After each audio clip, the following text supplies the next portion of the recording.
তো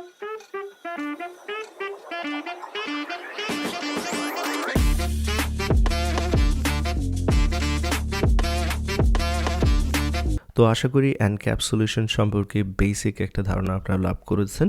এনক্যাপসুলেশন কিভাবে গ্রুপিং এর কাজটা করে, যেমনটা আমি এক্সাম্পলের মাধ্যমে বুঝিয়ে দিয়েছিলাম, আশা করি সেটা বুঝতে পেরেছেন।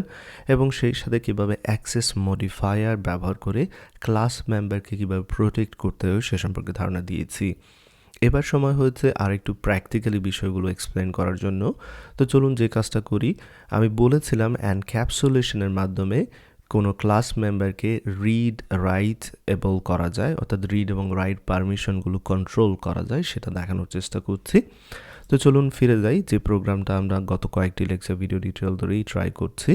দেখতে পাচ্ছেন পাবলিক স্ট্রিং নেম রয়েছে পার্সন ক্লাসের মেম্বার হিসেবে, এবং প্রাইভেট ইন্টিজার এজ রয়েছে। তো এখানে এই ক্লাসের তিনটি মেম্বার রয়েছে, একটি হচ্ছে string name variable, integer age variable এবং ভয়েড ডিসপ্লে ইনফো মেথড। এই তিনটি হচ্ছে এই ক্লাসের মেম্বার্স। তো তার মধ্যে দুইটি হচ্ছে পাবলিক মেম্বার্স, যেগুলোকে আমরা ডিরেক্টলি ডট অপারেটর সাহায্যে অ্যাক্সেস করতে পারি, যেমন p1.name। তো এই নেমটা হচ্ছে রিডেবল এবং রাইটেবল, অর্থাৎ বাইরের যে কোনো ক্লাস থেকে আমরা এই নেমটাকে কি করতে পারবো, রিড করতে পারবো এবং তাকে আমরা রাইটও করতে পারবো, অর্থাৎ এর কোনো ভ্যালু থাকলে সেটা আমরা অ্যাক্সেস করতে পারবো এবং এখানে কোনো একটা ভ্যালু অ্যাসাইনও করতে পারবো, যেমনটা এখানে দেখতে পাচ্ছেন রাইট করছি। সো পার্সন ক্লাসের যে নেম ভেরিয়েবল সেটাকে আমরা কি করছি, এখানে রাইট করছি। আবার এখানে পার্সন ক্লাসের যে নেম ভেরিয়েবল সেটাকে রিড করছি। তো দুইটাই পসিবল পাবলিক মেম্বারগুলোর জন্য। বাট প্রাইভেট মেম্বারগুলোর ক্ষেত্রে আমাদের এটা রিডেবলও না এবং রাইটেবলও না।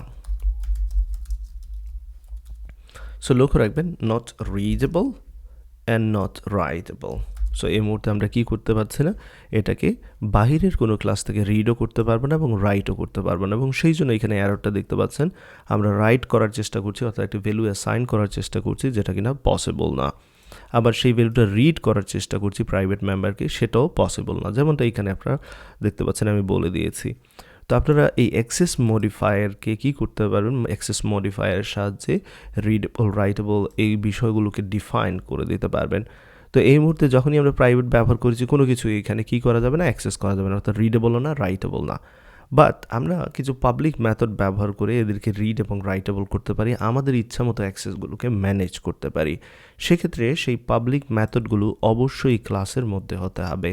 তো তার জন্য একটা এক্সাম্পল দিই। আমার উদ্দেশ্য হচ্ছে রিডেবল করার জন্য অথবা রাইটেবল করতে চাই, অর্থাৎ এইজের ভ্যালু সেট করার জন্য একটা ব্যবস্থা করতে চাই অথবা রাইটের অ্যাক্সেস দিতে চাই।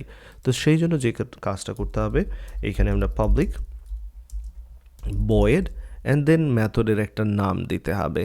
তো এখানে মেথডের নাম দিয়ে দিচ্ছি সেট এইজ, যেহেতু এইজ সেট করব সেই জন্য আমি এখানে সেট এইজ মেথডের নাম দিচ্ছি, এবং এইখানে একটি প্যারামিটার হিসাবে এইজ আমি রিসিভ করব। তো এখানে এইজের পরিবর্তে আমি এ দিচ্ছি, একটা ভ্যালু রিসিভ করব যেটা এইজকে রিপ্রেজেন্ট করবে, এবং এবার সেই এর ভ্যালুটা আমরা আমাদের যে এইজ ভেরিয়েবল রয়েছে অর্থাৎ প্রাইভেট মেম্বার রয়েছে তার মধ্যে আমরা কি করতে পারবো, অ্যাসাইন করতে পারবো।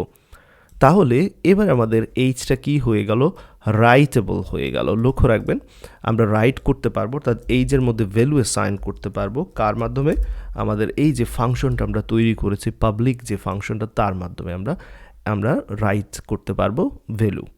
তো চলুন সেই কাজটা করি। এবার আমরা ডিরেক্টলি করতে পারবো না এখানে p1.age এর মাধ্যমে, কিন্তু আমাদের একটি ফাংশন রয়েছে বা মেথড রয়েছে যেটা কিনা সাহায্য করবে ভ্যালু অ্যাসাইন করতে। তো আমরা এখানে সেই কাজটা করতে পারি, set age, এন্ড এখানে আমি ভ্যালু দিয়ে দিচ্ছি 33। দ্যাটস অল, কাজ কিন্তু হয়ে গেল। তো আমাদের এটা কি করতে পেরেছি, আমরা রাইটেবল করতে পেরেছি প্রাইভেট মেম্বারকে, কিন্তু প্রাইভেট মেম্বার স্টিল রিডেবল না। আমরা চাইলে রিডেবলও করতে পারি, সেই জন্য আরেকটি পাবলিক মেথড এখানে নিয়ে আসতে পারি। চলুন সেই কাজটা করি। আমি এখানে একটি মেথড তৈরি করে নিচ্ছি, public void and then get age নামে একটি মেথড নিচ্ছি, এবং এই গেট এইজ কি করবে, আমাদের এইজের যে ভ্যালুটা সেটাকে রিড করতে সাহায্য করবে, অর্থাৎ রিডেবল বানাতে সাহায্য করবে। প্রাইভেট যে মেম্বারটা রয়েছে তার ভ্যালুকে রিড করতে পারবো আমরা এই গেট এইজ মেথডের মাধ্যমে। তো যখনই আমরা গেট এজকে কল দিব সে কী করবে, ইন্টিজার এইজের যে ভ্যালুটা সেটাকে রিটার্ন করতে হবে, সেই জন্য রিটার্ন টাইপ এখানে আমাদের ইন্টিজার দিতে হবে। এবং এবার আমরা যে কাজ করতে পারবো, রিটার্ন করতে পারবো এইজকে এইখান থেকে। সো দেখতে পাচ্ছেন প্রাইভেট মেম্বার হিসেবে অ্যাক্সেস করার পর আপনি রিড রাইট সেই অ্যাক্সেসগুলো ম্যানেজ করতে পারবেন কিছু পাবলিক মেথডের মাধ্যমে। তো এরকম সিকিউর করতে পারবেন আপনার প্রাইভেট মেম্বারগুলোকে এনক্যাপসুলেশন করার পর আপনার বাহির থেকে কতটুকু অ্যাক্সেস দিতে চাচ্ছেন, ওয়েদার আপনি রাইট অ্যাক্সেস দিতে চাচ্ছেন নাকি রিড অ্যাক্সেস দিতে চাচ্ছেন, সেটাও কিন্তু ম্যানেজ করতে পারেন। তো এবার p1.age এর পরিবর্তে আমরা যেহেতু এটা প্রাইভেট মেম্বার এইজ ডিরেক্টলি এরকম অ্যাক্সেস করতে পারবো না, আমরা গেট এইজকে কল দিলেই কী করবে, এইজের যে ভ্যালুটা সেটা রিটার্ন করবে। তো সেই কাজটা করে নিচ্ছি, গেট এইজ কল দিচ্ছি, দ্যাটস অল, কাজ হয়ে গেছে কিন্তু আমাদের। তো এবার যদি এই প্রোগ্রামটা রান করি তাহলে চলুন দেখি কিভাবে কাজ করে। সেই জন্য আমি এখানে আমাদের টার্মিনাল ওপেন করে নিচ্ছি, প্রোগ্রামটা রান করে দেখাচ্ছি এখানে, এবং এখানে একটু বড় করে নিচ্ছি। দেখতে পাচ্ছেন নেম এবং এইজ দুইটাই প্রিন্ট করে দেখাচ্ছে। সো আশা করি কিভাবে সেটার এবং গেটার মেথড ব্যবহার করে প্রাইভেট মেম্বারগুলোকে রিড এবং রাইটেবল করতে হয় সেই বিষয় সম্পর্কে এখানে ধারণা লাভ করতে পেরেছেন।